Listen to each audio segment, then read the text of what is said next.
Okay, so right now I want to show how long it actually takes you to change the battery. So I actually got a couple little different tools here to remove the battery. So here's your calculator. Put this up here. You got 4 screws, 2 on top, 2 on bottom. I'm gonna go ahead and use this larger screwdriver. Take the first screw. You got to be careful because these things will fly away and disappear if you drop them. There goes that one. So I've done this a couple of times, so I would recommend, if you're worried about how long it's going to take you to change it, practice a couple times changing the battery so you know how long it will take you in a real-time situation. Now, the side, it doesn't just pop right off. You actually have to pry it open.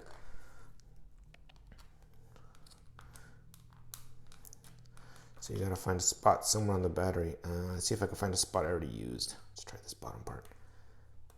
And it can be very tricky to get it open. That's the hardest part of getting this calculator open, is trying to pry it open, because it can take you a minute to find the right spot.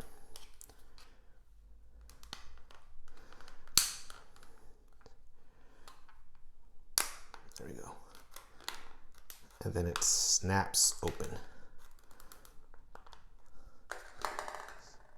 So this is something you probably don't want to have to deal with if you're in the middle of a big exam, because this will eat away at your time. And look at, even just trying to pry it open, I scratched up the circuit board. So imagine you're taking your test and you're trying to change your battery, and that happens. See if it still works.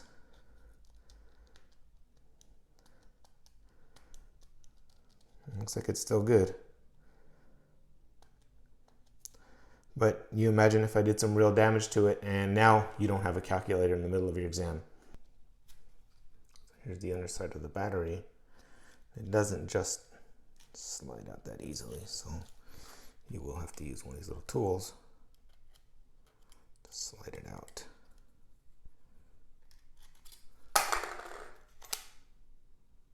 Take it out, put it back in. That performs a hard reset for your calculator. So you change your battery. Now let's take this, put this back on. Everything snaps in place. Okay.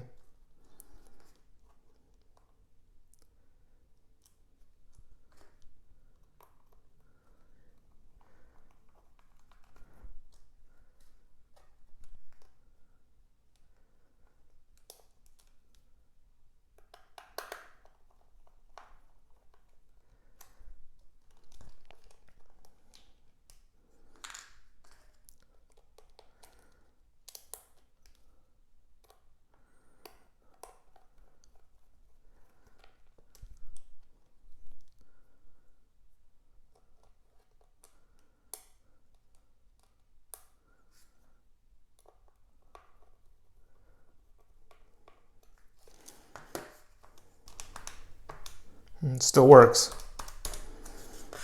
Now that's roughly how long it would take for you to change out your battery in this calculator, using this calculator. So one thought about batteries is take a second calculator. If you don't want to take a second calculator, change the battery the night before, take a spare with you. If you say, well, my battery's good, it's only been a couple of months old, so I'm pretty sure the battery's still good, take your extra battery.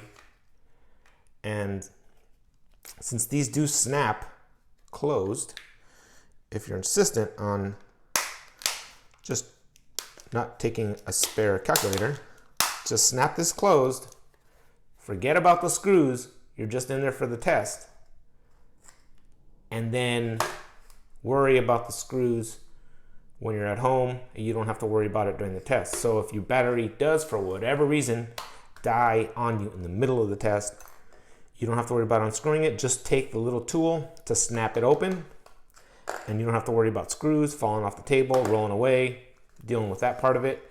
You only have to worry about snapping it open and snapping it closed. Just make sure you don't drop it coming in or coming out, because it could break open, but it's a heck of a lot faster than having to worry about these little screws in the middle of a test, when every second counts when you're trying to answer every single question correctly. You don't want to have to rush through it because you have one more thing you have to do in the test that you really shouldn't have to.